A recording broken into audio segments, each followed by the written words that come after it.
Hello everyone, my name is Brendan Whitaker, but you probably already know it from the name of the channel. And today we'll be talking about Avengers Infinity War and the many problems it has. Now, right off the bat, I have to say this. No, it's not the worst movie ever made. I'm not going to say anything like that. I don't want to sound like a complete cynic. Of course there have been far worse things in the past, and possibly in the future. It doesn't mean it's good though. It doesn't even mean it's decent. There are many problems with it.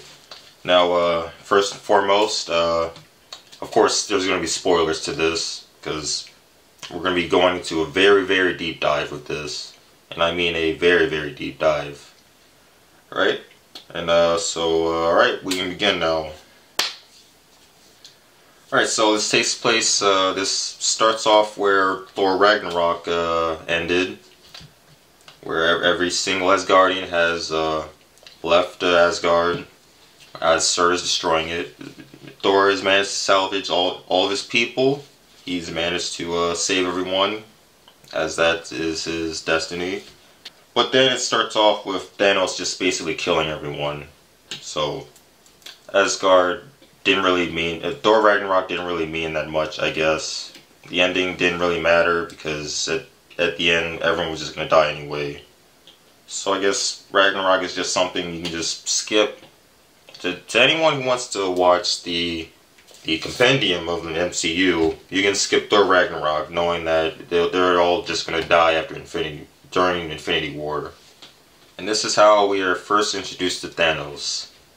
A middle-aged man in purple paint in a very weird tank top.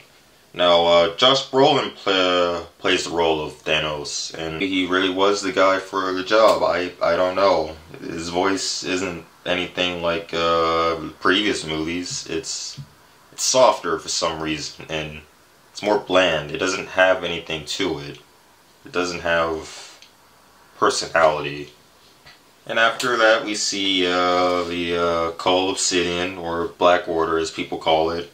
It's fine. It's fine. We'll talk about that later. And then Thanos goes to attack Loki, and then we have a Hulk homage. Remember that from the first movie? Loki says it now. Now, this is one of the first problems. I don't think this was made so that Loki was clever. I think this was just done to reference something that people already like. You know, this doesn't serve a purpose except for just telling people, hey, this is a thing you like. If we put this in this movie, that means you'll like it too. It serves no purpose other than having nostalgia bait for the audience. And I think everyone realizes that as soon as they think about it for a moment. And that is the first issue. Alright, next, Thanos beats Hulk for good. Well, you know, maybe he'll bounce back. Maybe he'll bounce back. You know, we've seen him tackle a lot of things.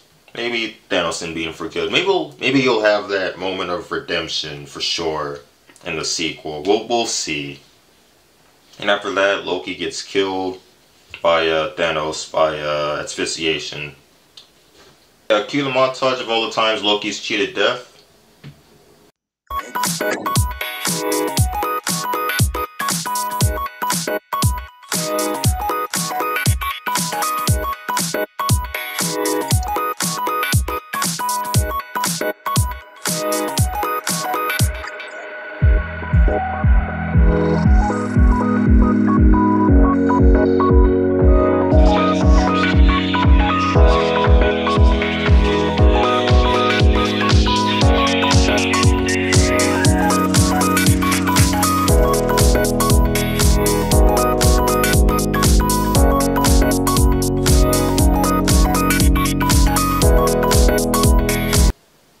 Alright, good, okay. Alright, now that we're done with that.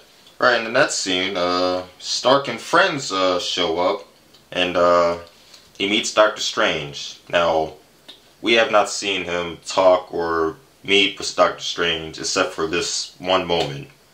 They have no idea who they are. Maybe Doctor Strange does, because he's Sorcerer Supreme, but Tony, no, he has no idea who this man is, never seen him in his life. After a dozen or so jokes, Stark calls Rogers on the phone. He never decided to trace the signal to back, I guess. Like, even if it is a burner phone, we've already seen the technology Tony Stark uses to track people. Like, he managed to uncover a murder that no one else was able to back in Iron Man 3. Remember that? He had holographics and stuff. This is simply a phone. You can't trace the signal back to a place he's already been in. He's already been to Wakanda, Age of Ultron, but I guess Civil War also doesn't matter. You guys remember Civil War?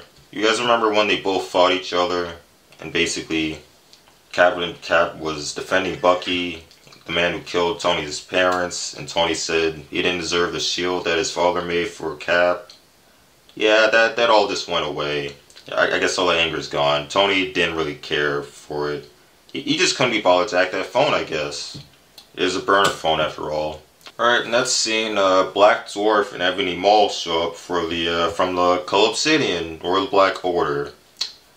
This group was introduced back in 2013 from the Infinity event.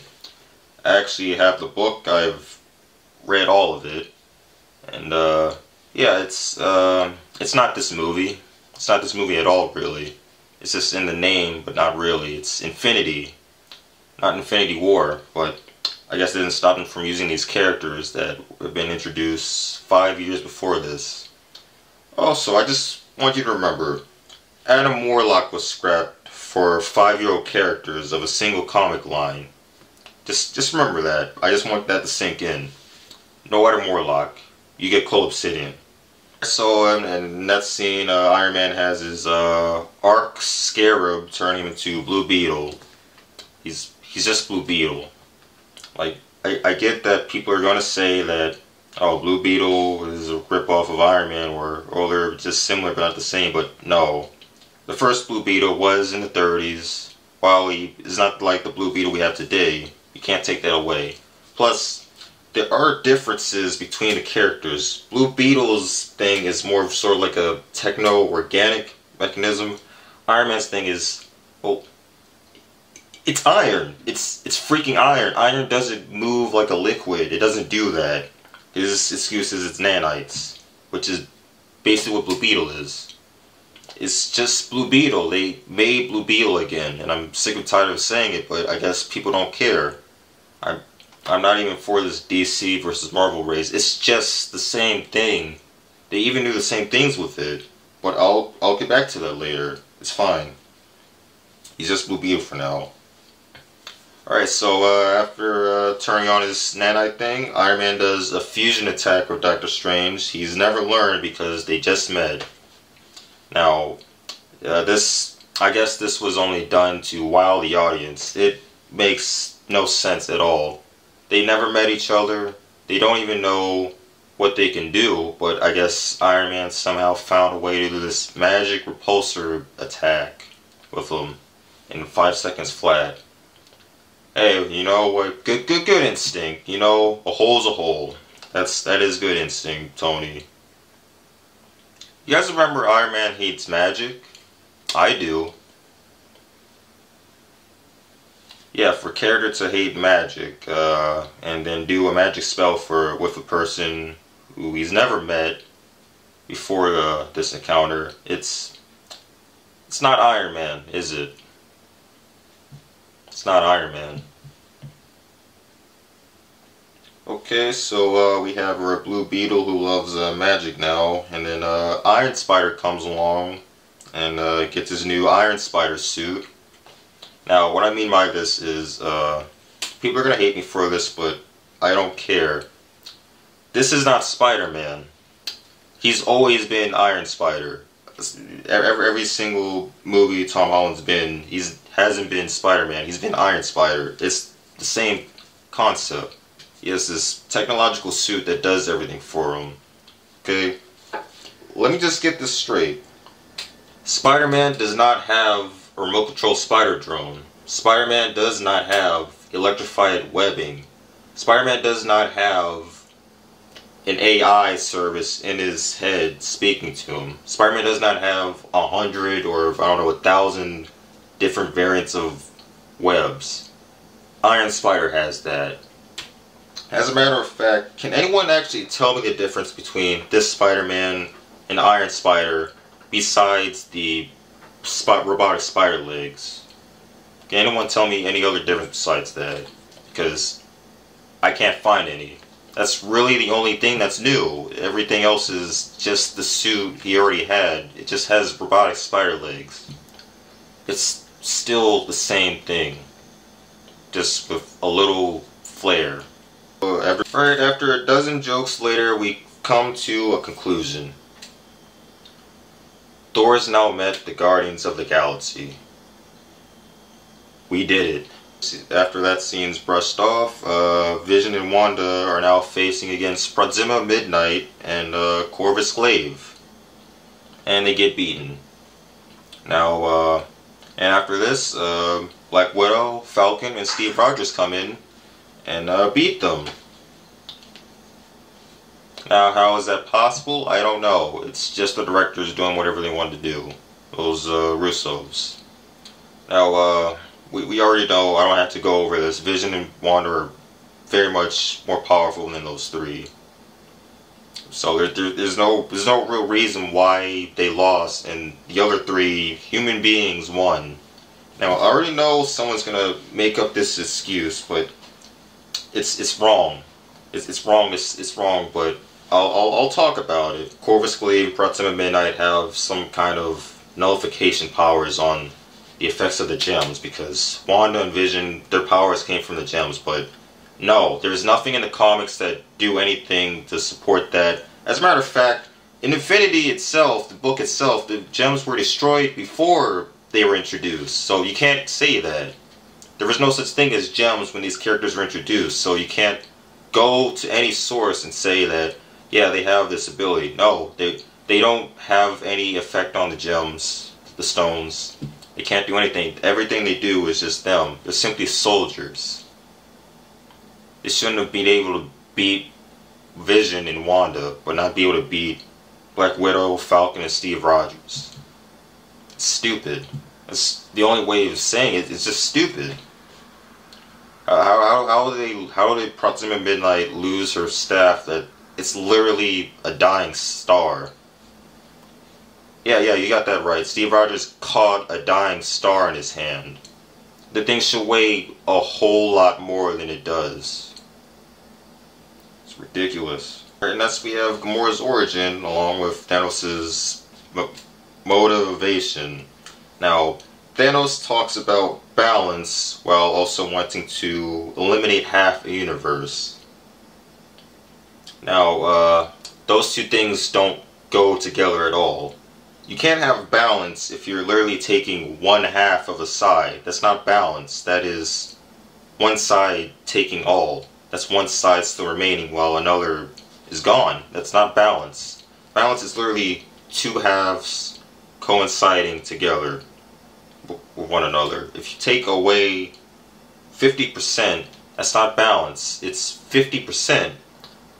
Thanos in this scene doesn't even understand his own ideology. Even if it is trivial, it still makes no sense, and it leads me to believe that, it believes me to believe that this Thanos character that the Russos made is completely uninspired and has nothing to do with the comics, because he doesn't.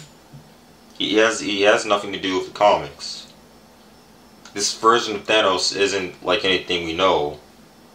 It's just a bland creation of a comical villain that the Russos made for this universe. He doesn't even look the same. He's got a brighter tint on him. He has this weird sleeveless t-shirt armor. It's just a wife beater with a bunch of paint on it.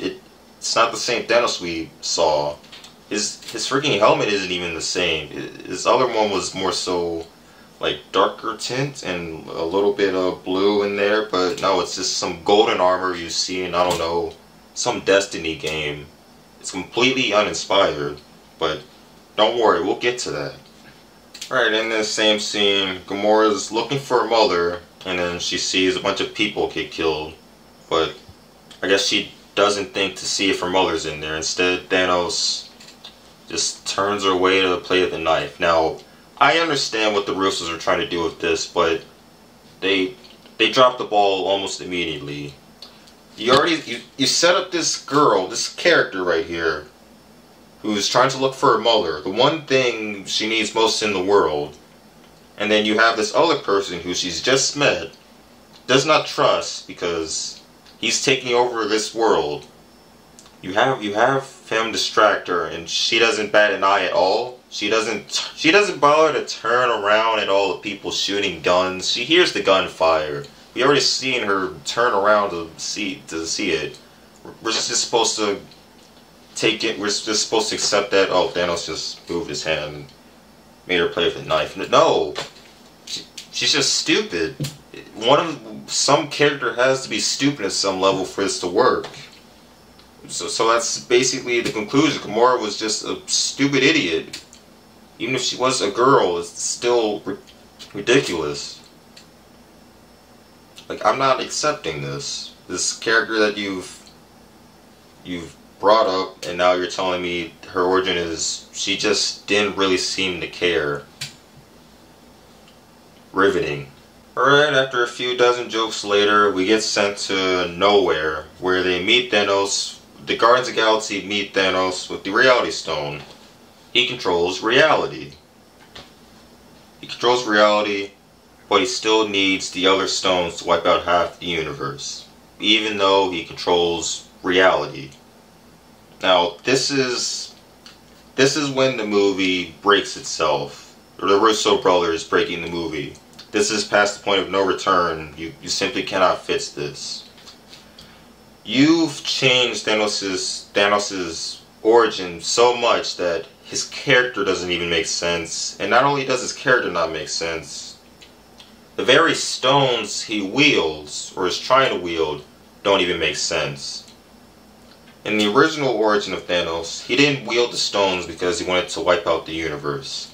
He wielded the stones so he could have all the power in the universe, so he could impress Lady Death. That was his motivation. He didn't care if he could just wipe out the universe with the Reality Stone. He didn't care if he could just reverse time and be the first of anything with the Time Stone. He didn't care if he could just wipe everything out with a supernova with the Space Stone. No, he didn't care about that. The only thing he cared about was Death herself. And so he gathered the stones to impress her, and maybe one day he'd rule with her, because that is the one thing he could not have. There is no Death Stone. Death is simply death. The one thing he couldn't actually have. And now, back to this. It's a character who wants to wipe out half the universe like some James Bond character on steroids. Except, it's not fun at all. Nothing he does really makes any sense. Reality Stone controls reality. You can just wipe out half of reality. Even if it's temporary. I don't think it's temporary. If it's temporary, then these stones don't be jack. I mean, it can't be temporary, because if it was, then he'd be dead by Gamora's stabbing. So you can't even say that, oh, it's just, it only warps reality like 5 seconds. No, it doesn't. It controls reality, just plain and simple. Otherwise, he'd be dead right now. So, I guess he needs the stones because the comic book needs all the stones. He needs all the stones in the comic book. And this is where the movie just goes bad. It goes rotten. No one can defend this at all. They betrayed the material. They betrayed everything. And I just want to confirm this, okay?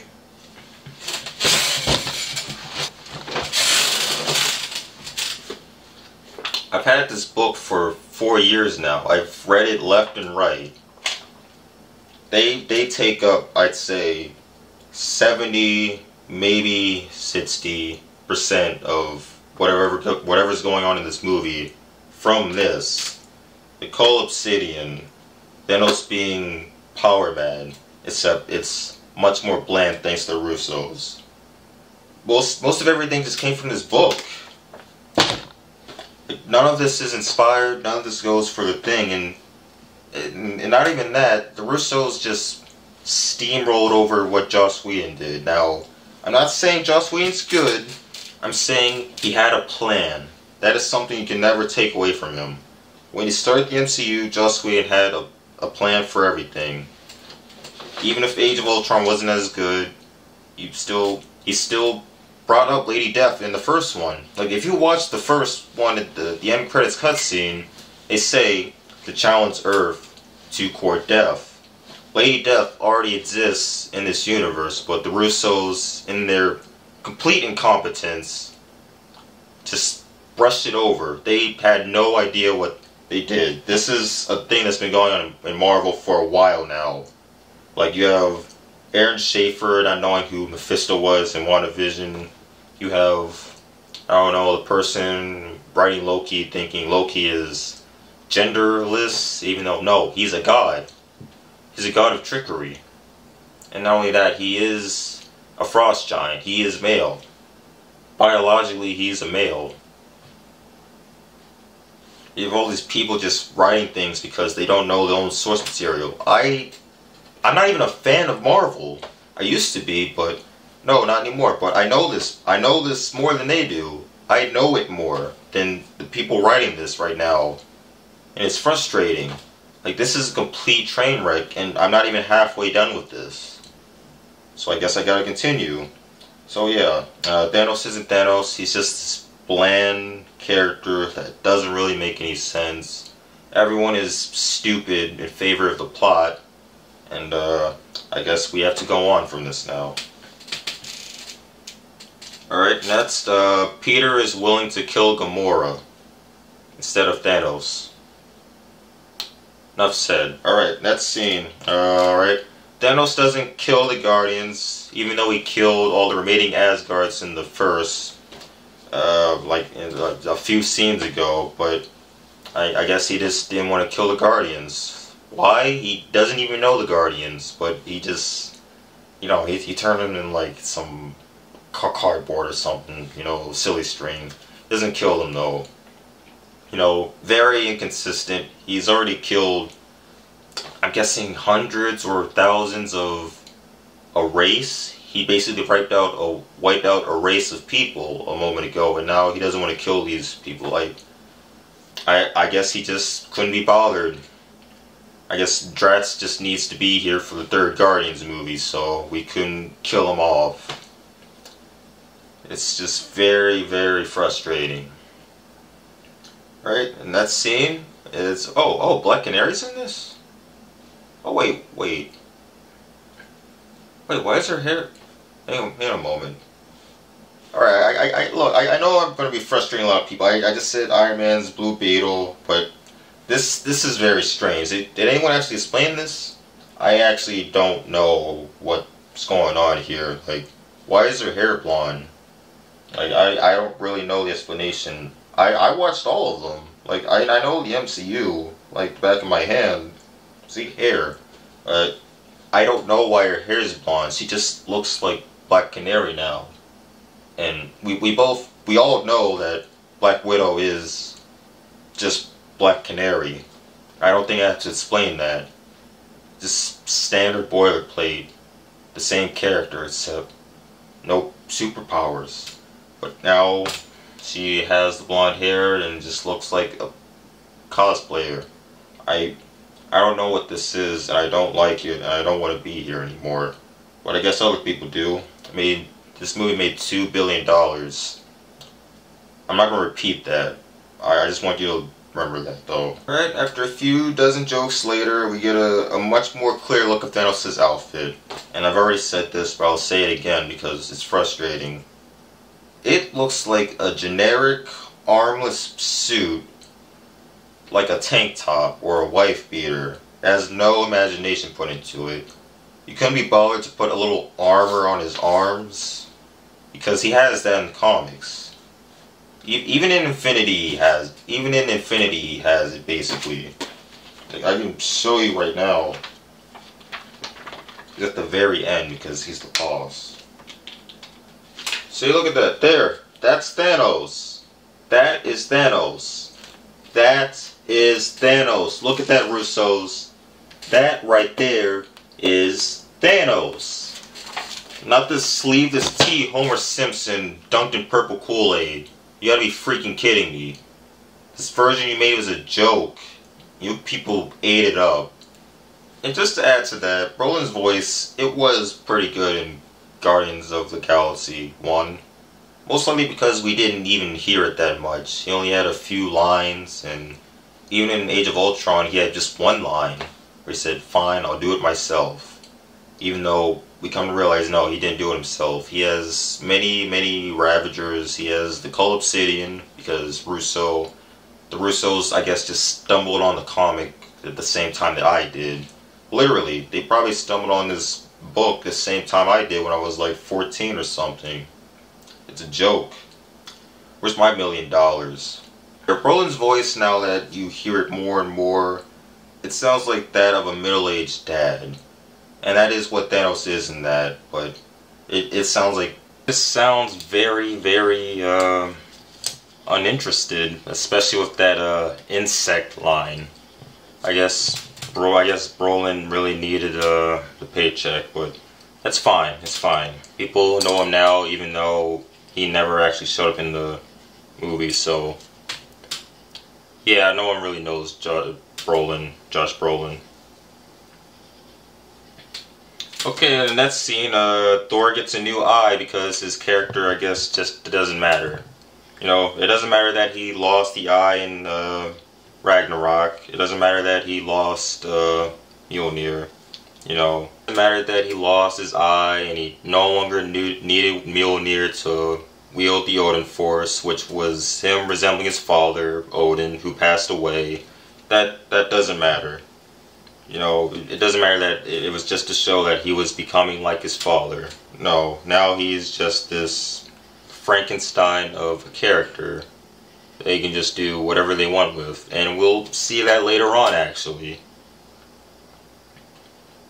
Okay, and after a few dozen jokes later, we see the invasion of the Black Ravagers in Wakanda.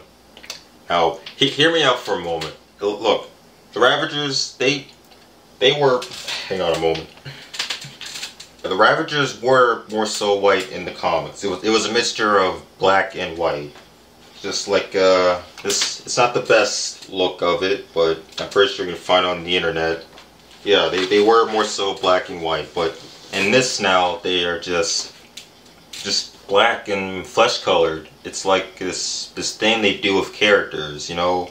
Look, I know Disney, I'm not saying they did this because of like skin color, I understand. I know Disney did the thing with Black Panther where in China his face is covered up with the mask, and I know they did the same thing with Star Wars Force Awakens where Finn's in front but in the Chinese poster he's in the background. I know, I'm not saying they did that with the Ravagers. I'm just saying that what they're doing with these characters is, instead of having their more outlandish designs that are in the comics, they're making them just black. Like, look at Hela from Thor Ragnarok.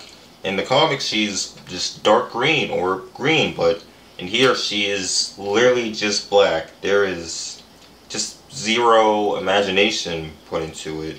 You know, the Ravagers were more so black and white in the comics, but they just changed it because it wasn't cool enough, I guess. You know, you have all these colorful things, but they just keep changing things because they think it'll be better, even though, no one will ever recognize what these things are now, if they ever knew what they were. Okay, after a $30 million CGI fest, we see Thanos face off against Blue Beetle and friends. Now, they almost win the day but then the Russos just turn the idiot switch on Peter Quill, and he just lashes out. You know, fans try and justify this by saying, oh, he's psychotically stupid or emotionally unstable. But no, that doesn't help because, one, he is not like that in the comics. I'm not really that much of an expert. Like, I am an expert, but not that much of an expert to say whether he did meet his father in the comics, but I don't recall him even meeting his father in the comics. Like, he is of the Spartats race. That is what he is in the comics, but I don't know if he ever did any of this, and I don't know if Guardians of the Galaxy 2 even ever happened in the comics. I think they just made that up. So, yeah, the situation that he's in, it doesn't really exist, I think. And then two, if you're justifying this character by saying he's just psychotically stupid or emotionally unstable, doesn't that make him an awful character? Like half the universe was almost saved until this person decided to just lose control because one person died, sacrificing trillions of lives. That is a terrible character. Now, Chris Pratt, he is an amazing actor, but not even him could have saved this. You know, any fan who wants to justify this, you can, but it only makes the character stupid. You're sacrificing the character itself and the movie because they wrote him that way. They just don't know how to write characters. They did this to have some sort of imaginary stakes, basically, and it failed. It's just another train wreck in a series of train wrecks that is Infinity War. But we're not even done here yet. Speaking of comics, yeah, there is no supergiant in the Black Order. You know, Cole Obsidian, it is more than just these 5 people. Supergiant was a character who I think actually was the first to be raised by Thanos. Like, she was more so a parasitic character who had mind control. You can obviously do something with that, but they just never put her in Infinity War. I guess there wasn't enough room in that $300 billion budget for one more character. Well, hey, you know, I can understand. You know, we all don't know what to do for hundreds of millions of dollars, am I right? I'm only wearing a t-shirt right now. And after the end of the fight, Blue Beetle's ripping off just goes overdrive. Now, I get that there is a thing with, you know, having a suit of armor in comics. And, you know, people say Iron Man did. He wasn't the first to do it, but Iron Man isn't a copycat of Blue Beetle. Blue Beetle isn't a copycat of Iron Man. However, when you copy the concepts of suits, that is copying. What you're seeing right now in this movie is just a straight up ripping off of Blue Beetle. You have the stealing of his weapons, you know, an assortment of weapons, such as his triple plasma cannon, his scarab shield, or his scarab arm blade. These are all things that Blue Beetle uses. He's used it several times in just TV shows, animations, and of course the comics. This isn't justified. It doesn't matter which Blue Beetle you say used the suit of armor. It doesn't matter that Iron Man is more popular. This is just ripping off. It doesn't matter if you're a DC or a Marvel character. This is just tearing the page out of another character to make yours better. And I have to say, this takes away from Iron Man. Iron Man is about a man who uses his suit to basically do what his mind can't. It's not about the suit, it's about the man. Because he is the one who made the suit. If the suit can do everything for him, then the man doesn't matter. Iron Man is Tony Stark, not the suit. The suit being able to basically just make anything he wants, that is not Iron Man. That's Blue Beetle. You know, Blue Beetle has alien technology which makes whatever he needs. You know, I won't get into what makes that character, but this isn't Tony Stark. It takes away from him, and you're ripping off a character from DC simultaneously doing this, and it's unforgivable. Creation is a void in the MCU. After the fight, Doctor Strange gives up the Time Stone for Stark instead of saving trillions of lives. Enough said. In that scene, when we go back to Wakanda, we see Steve Rogers arm wrestle with Thanos, which looks stupid. I don't care what people have to say about him being a super soldier. No.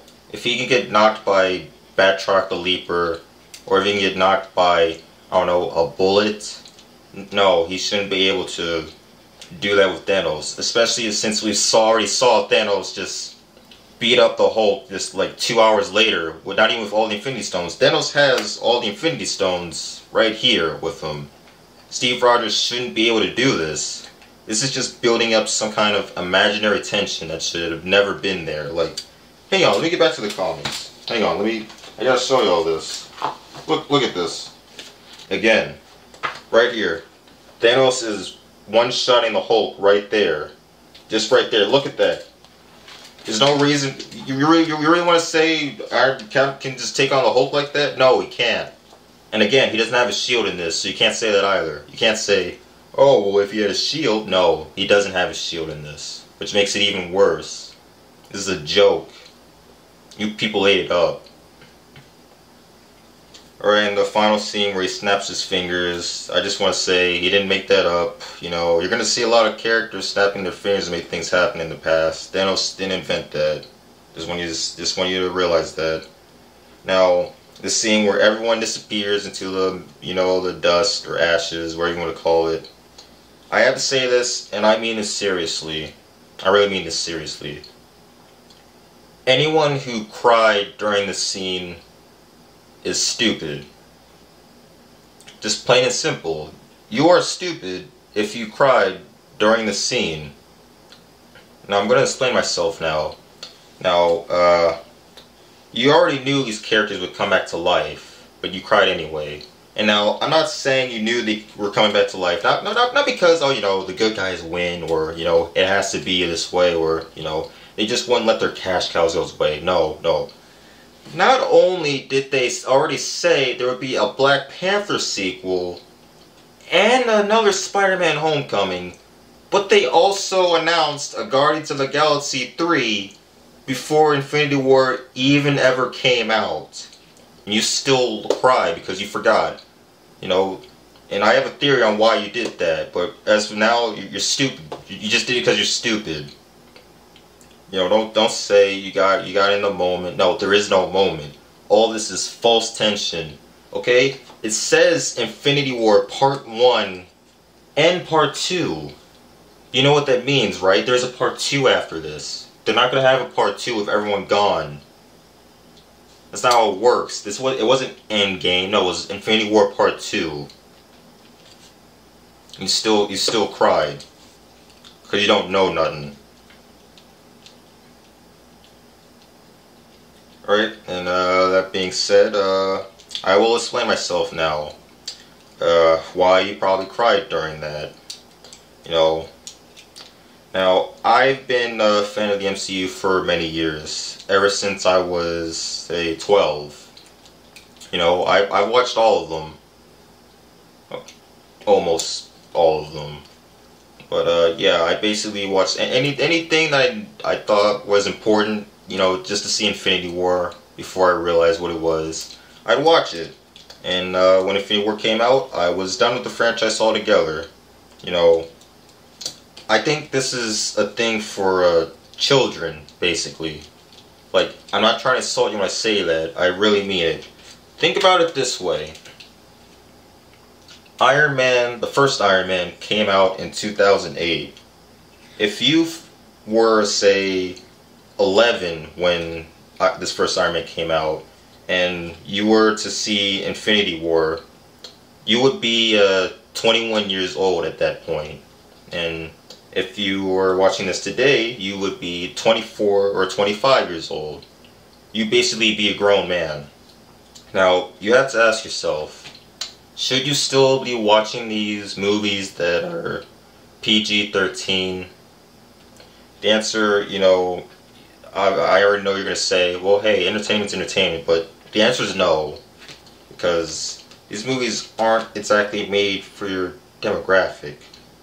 And they simply aren't, because they don't even follow them. You know, I already said they didn't follow Lady Death in the first Avengers. They didn't even follow freaking Joss Whedon directing the third one. They don't follow up on this at all, so why should you?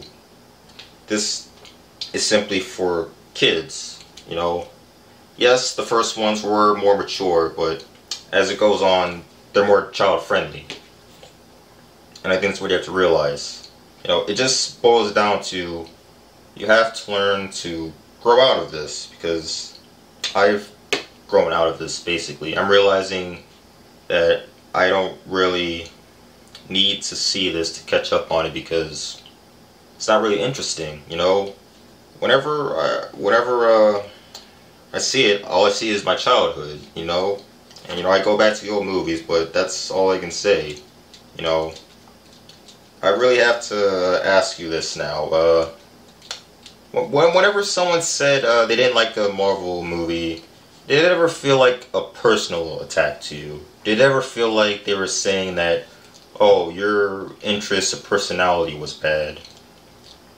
That's my theory. I think that's because you've grown so attached to this thing over the years that you being who you are is because of this franchise. You know, like I said, 10 years go by if you go from Iron Man to Infinity War. You know, doesn't matter if you are 8 years old, you're still a grown man able to vote when Infinity War comes out. And you're definitely a grown man today. I really think you just have to learn to grow out of this because, you know, yes, it did condition you. Yes, it did help with your imagination and, you know, your wonder, sense of wonder over the years, but that's done now. You have to get out in the world alone. You can't rely on this thing to feel some sort of happiness, you know, because if you do, these corporations will definitely take advantage of it. They simply will.